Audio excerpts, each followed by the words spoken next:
Assalamualaikum warahmatullahi wabarakatuh.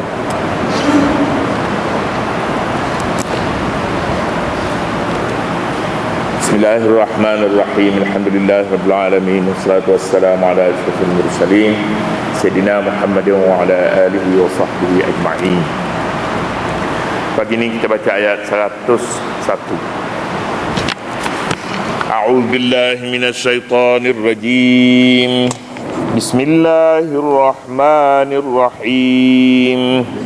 Ya ayyuhalladzina amanu la tas'alu an asya' in tubdalakum tasukum wa in tas'alu anha hina yunazzalul qur'anu tubdalakum afallahu anha wallahu ghafurun halim.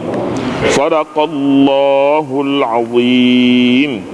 Ya ayyuhalladzina amanu, wahai orang-orang yang beriman, la tas'alu an asya', jangan kamu bertanyakan kepada Nabi perkara-perkara yang jika diterangkan kamu, intu bedalakum tasukum, nescaya menyusahkan kamu.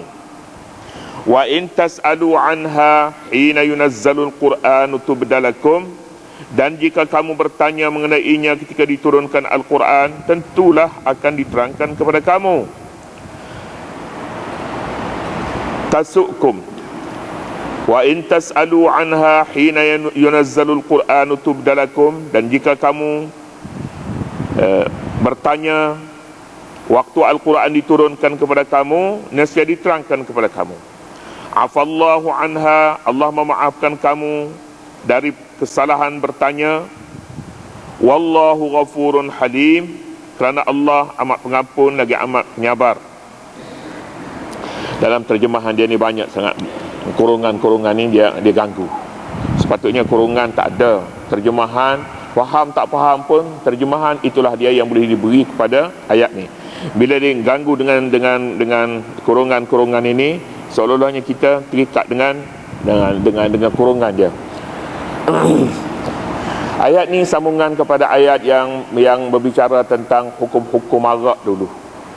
Hukum arak dulu cakap tugas Nabi. Tugas Nabi hanya menyampaikan. Innama ma'alar rasuli illal balagh wallahu ya'lamu ma tubduna wa ma taktumun. Tugas Rasul hanyalah menyampaikan saja. Allah mengetahui apa yang kamu lahir dan apa yang kamu sembunyikan.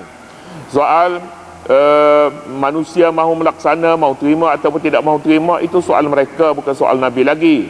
Nabi tidak mempunyai keupayaan, hatta terhadap orang yang paling dekat sekali kepadanya pun Nabi tidak berupaya memberi kepada mereka hidayat, hanya menyampaikan saja.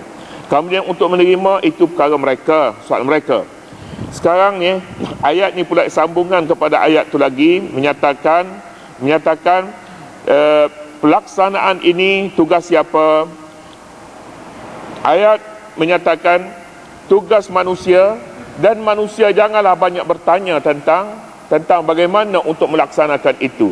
Terima saja, dengar saja, dan jangan banyak bertanya tentang hukum. Ayat ni ditujukan kepada orang yang hidup, yang ada pada zaman Al-Quran diturunkan. Zaman Al-Quran diturun ini banyak perkara yang boleh berubah. Jadi oleh kerana itu, bila banyak bertanya, banyak perubahan. Bila banyak bertanya, banyak jawapan. Bila banyak jawapan, banyak perubahan. Siapa yang sulit untuk melakukan hukum itu? Tentunya juga manusia. Padahal jika dia diam, dia tidak bertanya, mudah saja buat perkara itu. Mudah saja. Pengalaman yang telah berlaku kepada Bani Israel dahulu, apabila Nabi mereka menyuruh supaya mereka sembelih lembu, untuk nak cari siapa pembunuh mangsa itu. Sembelih saja lembu, kemudian pukulkan, ambilkan satu badan lembu itu, pukulkan kepada si mati akan bangun dan memberitahu siapa pembunuhnya. Cukup dengan itu saja. Kemudian Bani Israel ini suka bertanya, lembu tu lembu macam mana? Lembu tapung ke lembu tidak tapung? Lembu yang sudah, bila diberitahu lembu ni lembu yang sudah diguna untuk membuat sudah diguna untuk ladang ataupun belum diguna. Jadi banyak bertanya menyebabkan nak cari lembu tu tak jumpa. Sebab dia banyak bertanya. Padahal kalau ambil saja lembu, kalau dia laksanakan hukum Nabi, mana-mana lembu saja, di mana-mana saja, yang dibuat kerja, yang tak buat kerja pun sama saja. Tapi bila banyak bertanya, hampir-hampir tak dapat nak cari lembu yang dikehendaki. Umat ini juga, ni pada zaman Al-Quran diturunkan ini, banyak bertanya tidak berfaedah. Tidak berfaedah. Mengapa? Kerana masalah ini, masalah hukum dia bergantung kepada waktu dan kemampuan, keupayaan masyarakat mengamalkannya. Sesuatu hukum tidak akan dikuatkuasakan apabila sebelum daripada tiba waktunya. Sebelum daripada tiba waktu, tidak akan dikuatkuasakan. Undang-undang dia ada falsafahnya sendiri. Dalam suasana yang bagaimana undang-undang nak dikuatkuasakan, peraturannya dikuatkuasakan. Jadi kalau begitunya pihak pentadbir, pihak berkuasa akan mempunyai polisinya sendiri, waktunya sendiri dan pilihannya sendiri untuk menguatkuasakan hukuman. Kita lihat pengharaman arak melalui beberapa marhalah, melalui beberapa tahap.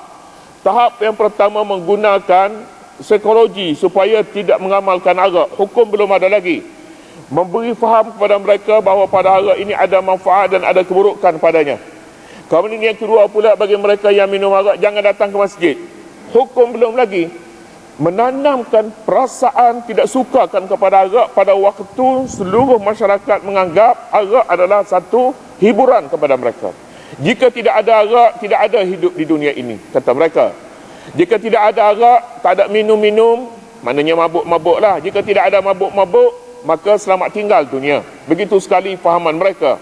Sukar sebenarnya untuk membebaskan manusia daripada minum arak, tetapi Al-Quran tidak segera meletakkan hukuman arak itu supaya undang-undang bila dikuatkuasakan pastinya berjaya.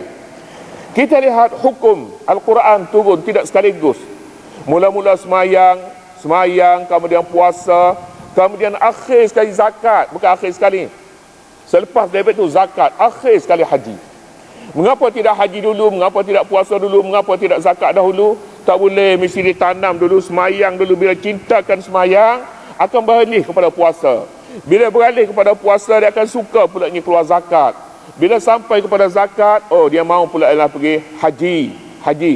Ini ada hikmat di sebaliknya. Bertanya dalam banyak hal dilarang. Bertanya perkara yang remeh-temeh. Pada dasarnya Islam menyuruh supaya bertanya, tetapi biar ada tempatnya, biar ada kaedahnya dan ada caranya. Dalam hadis menyebutkan innama shifa'ul 'ayyi as-su'al. Shifa'ul 'ayyi, penawar kebodohan ialah bertanya. Orang bertanya, banyak bertanya, dia banyak ilmu. Sebab dia tak tahu, dia tanya. Fas'alu ahlaz zikri in kuntum la ta'lamun. Bertanyalah orang yang mempunyai ilmu jika kamu tidak mengetahui. Ini Islam. Tidak boleh kita simpankan kejahilan kita, sedangkan kita boleh tahu kalau kita bertanya sepatah, buka mulut sepatah, tahu selalu perkara itu. Tapi kita senyap. Islam menyuruh bertanya. Tapi ayat ini melarang bertanya. La tas'alu an asya'. Artinya yang dilarang ini dalam satu suasana khas, yang disuruh ini kaedah umumnya.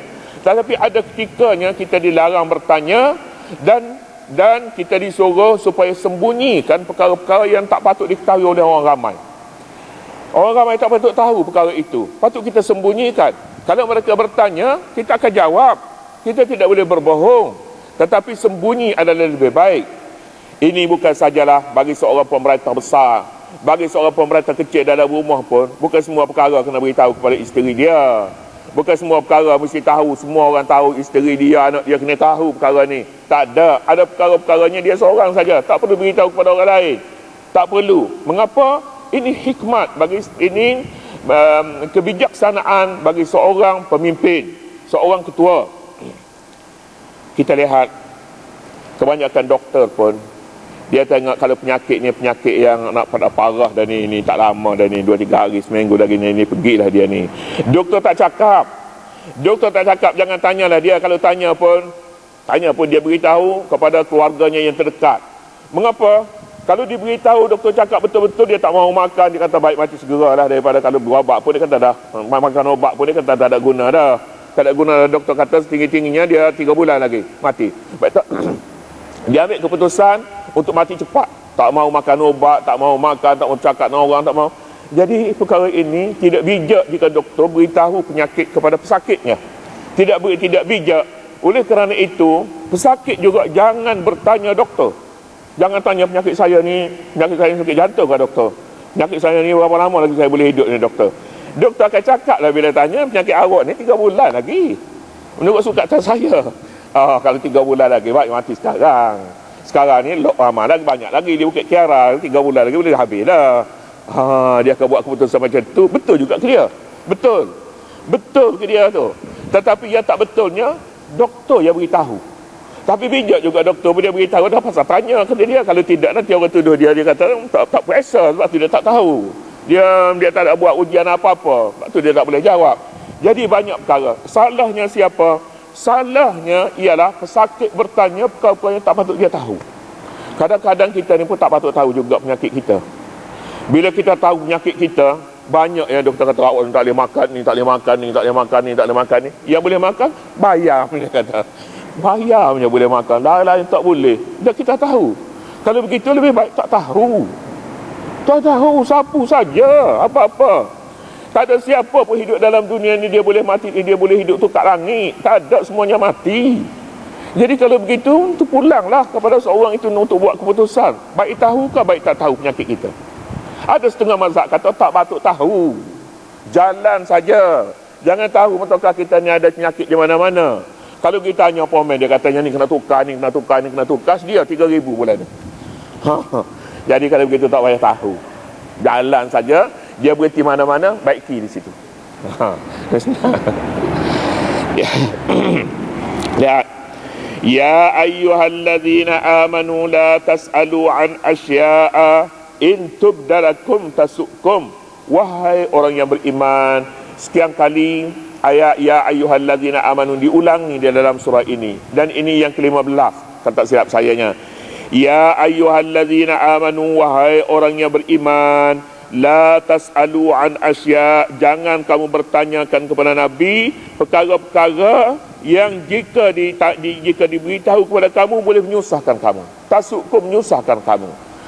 Sebab nuzul ayat ni, satu ketika Nabi SAW sedang berkhutbah, tiba-tiba bangun seorang lelaki angkat tangan. Ya Rasulullah, man abi, siapa bapak saya? Dia tak tahu bapak dia yang sebenar. Bakal dia banyak bapak dia sebenar siapa. Nabi duduk berkhutbah, dia tanya bapak dia. Padahal kalau nak tanya lepas ni lah, nanti selesai khutbah dulu. Turun ayat ni ditujukan kepada masyarakat. Bertanya ni pun biar bertempat, biar ada matlamat, biar kena, biar kena dengan waktu dan dengan keperluan. Tak perlu tanya bapak saya siapa. Ini tak perlu bertanya Nabi. Tanyalah tok bidan dia, tanyalah mak dia. Jangan tanya Nabi. Nabi manalah tahu bapak kamu siapa. Gitu. Satu ketika yang lain pula setengah mufassirin menyebutkan sebab yang lain. Ketika Nabi berkhutbah, khutbah tajuknya tentang wajib haji. Wajib haji setiap orang, walillahi 'alan nasi hajjul baiti man istata'a ilaihi sabila. Wajib di atas manusia yang berkuasa buat kerja haji sesiapa yang mampu.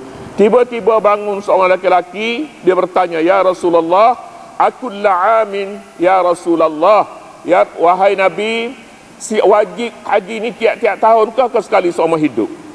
Nabi kata, lau qultu na'am la wajabat wa la mastata'tum. Kalau aku jawab ya wajib pada tiap-tiap tahun, nescaya wajib bagi kamu kerja haji tiap-tiap tahun, padahal kamu tidak mampu. Jadi disebabkan kamu banyak bertanya tentang perkara ini, padahal Nabi kata wajib haji, cukup setakat tu. Jangan bertanya berapa kali setahun, ya tak tahun ke, atau boleh 5 kali, sekali dalam 5 tahun ke, tak payah bertanya. Kalau bertanya, waktu ni waktu Quran turun. Bila waktu Quran ini turun, nanti dia turunkan tak kena dengan kehendak kamu, maka disebabkan kamu bertanya, maka hukum menyusahkan kamu. Inilah ayat ini diturunkan. Katanya, la tas'alu an asya'a in tubdalakum tasukkum. janganlah kamu banyak bertanya kepada Nabi perkara-perkara yang jika diterangkan kepada kamu akan menyusahkan kamu. Yakni bukannya umum, bukan semua perkara yang kita tak tahu tak boleh tanya Nabi, tetapi perkara yang boleh menyusahkan kita dan tak ada faedah pun. Tak ada faedah pun pada kita. Kita bertanya tentang berapa belanja kita nak buat istana. Awak tidak nak buat istana pun. Kalau cakap pun tidak nak buat pun. Jadi kalau begitu duk bertanya buat apa? Tak ada faedah. Tanya saja berapa harga nak buat rumah. Nak buat istana tak mengenai kita, orang lain. Orang lain. Jadi soalan-soalan yang seumpama ini buang masa. La tas'alu, jangan kamu bertanya. Intu bedalakum, jika dinyatakan kepada kamu susah kamu.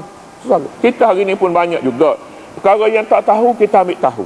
Perkara yang kita tak tahu kita ambil tahu, jadi susah kita. Kita beli surat khabar, kita baca habis. Baca habis. Kita tak ada kerja. Baca habis. Kita baca berita-berita besar je. Berita-berita orang duduk berkelahi tak ada guna kita baca. Berita-berita mengenai banyak perkara yang dimuat dalam surat khabar, sebenarnya maksud dia boleh mengotorkan fikiran. Baca berita mengenai kita, berita orang berkelahi, berita pecah rahsia, berita begini, kita atas sifat kita perlu tahu ke? Tak perlu tahu. Jadi kalau begitu tak tahu pun tidak mengapa, tak payah baca dan jangan bertanya, jangan dengar. La tas'alu an asya'a in tubdalakum tasukum wa in tas'alu anha, dan jika kamu bertanya tentang perkara-perkara itu hina yunazzalul Quran, ketika Quran itu masih diturunkan, sedang diturunkan. Kalau Quran itu sudah tamat diturun, jawapan sudah ada di situ. Ada ke tak ada ke jawapannya, itulah dia Al-Quran. Sudah habis dah ayat-ayatnya. Tapi waktu Al-Quran sedang diturunkan ini, bimbang-bimbang kamu tidak bersedia menerima jawapan Quran itu. Pada ketika itu kamu akan nafikan hukuman itu, nafikan kesesuaiannya. Wa in tas'alu anha hina yunazzalul Qur'anu tubdalakum, naskah dinyatakan kepada kamu apa yang kamu tanya itu. Afallahu anha, Allah memaafkan daripadanya. Allah maaf ini maknanya yang terdahulu. Yang terdahulu kita banyak kesalahan, tapi kita buat tak tahu dulu. Kita lakukan satu perkara pada waktu kita tidak mengetahui. Dulu kita semaya sunat lepas asar, semaya sunat. Kita tak tahu haram semaya macam tu. Masa tu orang tak semayang. Lepas subuh kita semaya sunat. Allah, tak main. Hak lain tak semayang. Dah tak tahu. Macam mana? Hak tak tahu ni afallahu anha, Tuhan maaf lah sebab tak tahu. Tuhan maaf, Tuhan tak tahu. Hak malam mengaji tu suku pula tak tahu kerana malam mengaji. Orang mengaji lari tinggal misalnya. Tak boleh. Mengapa? Kerana Tuhan boleh maaf hak kita tak tahu, sedangkan kita ada jalan untuk mengetahuinya. Begitu. Afallahu anha wallahu ghafurun halim. Allah amat pengampun lagi amat penyabar. Amat pengampun mana-mana yang kita tersalah, mana-mana yang kita buat kerana kita tak tahu, kerana kelemahan kita, ini Tuhan maaflah. Tuhan maaf, murah. Kemudian selain daripada itu pula halim, Tuhan ni penyabar. Halim maknanya lemah lembut. Lemah ini disebut diterjemahkan di sini penyabar. Sabar lain, penyabar lain barangkali. Halimun lemah lembut. Ayat ni bila bercakap tentang jangan bertanya, kalau bertanya banyak-banyak nasib boleh menyusahkan kita dengan hukum yang dijawab itu. Penutup ayat ini ditutupkan dengan ghafurun maha pengampun, rahalimun maha lemah lembut, sangat sesuai di sini. Kenapa? Orang bila bertanya tiba-tiba orang tu tak jawab, marah kita pada doktor tu. Kita tanya jenis penyakit apa kita ni, boleh berubat lagi tak boleh berubat, bila berapa lama boleh hidup lagi, doktor tak jawab, marah kita. Kita kata apa? Kita katanya doktor tak puasa, dia nak ambil duit saja je, tak puasa. Kita marah. Jadi kalau macam tu dalam keadaan yang seumpama ini, perlulah kepada sabar dan lembut hati. Jika tak lembut hati, bagaimana keadaan? Keadaan boleh jadi huru-hara dengan sebab ada sesuatu yang masih belum dapat diselesaikan kerana tidak ada pihak yang boleh menjawabnya dengan betul. Jadi itulah dia ayat Al-Quran tentang hukum jangan bertanya, jangan banyak bertanya, nanti menyulitkan. Banyak bertanya boleh tetapi kena pada tempatnya. Itulah dia. Kemudian seterusnya qad sa'alaha qaumun min qablikum wallahu subhanahu wa ta'ala.